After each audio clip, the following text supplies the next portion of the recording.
YouTube నుండి ఎంత income వస్తుందో తెలుసా? హలో అండి. Welcome to replying to your comments part 4. ఒక కమెంట్ చూశానండి. మీకు యూట్యూబ్ నుండి ఎంత ఇన్కమ్ వస్తుందక్క అని అడిగారు. దానికి నా రిప్లై, ఇన్కమా పాడా? మానిటైజేషనే అవ్వలేదండి ఇంకా నాకు. అట్లీస్ట్ ఎలిజిబుల్ కూడా కాలేదు. ఎవరికైనా నా బాధ చెప్పుకున్నా మొహాన్ని నవ్వలేక వెనక నవ్వుతారేమో అనిపిస్తుంది. ప్రతిసారి ఎలిజిబిలిటీ క్రైటీరియాకి అడుగు దూరంలో ఆగిపోతున్నానండి. సబ్స్క్రైబర్స్ వచ్చారులే అనుకుంటే వ్యూస్ ఉండవు. వ్యూస్ ఉన్నాయి, ఈసారి ఎలాగైనా ఎలిజిబుల్ అయిపోతా అనుకునే టైంకి అవి కౌంట్ అవ్వవు.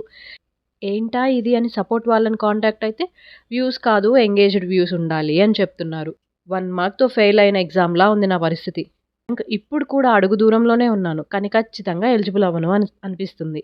ఎలిజిబుల్ అవ్వాలి అంటే ఫ్రీక్వెంట్‌గా వీడియోస్ పెట్టాలి. అవి ఎడిట్ చేయడానికి, వాయిస్ ఓవర్ ఇవ్వడానికి టైం సెట్ అవ్వట్ల. అని ఎలాగోలా ఓపిక చేసుకొని అన్నీ చేసి వీడియో పోస్ట్ చేస్తే దానికేమో వ్యూస్ రావు. అలా ఉంది సిట్యుయేషన్. మీరు కూడా ఇలాంటి సిట్యుయేషన్‌లోనే ఉన్నారా? ఉంటే కమెంట్ చేయండి. Thanks for watching.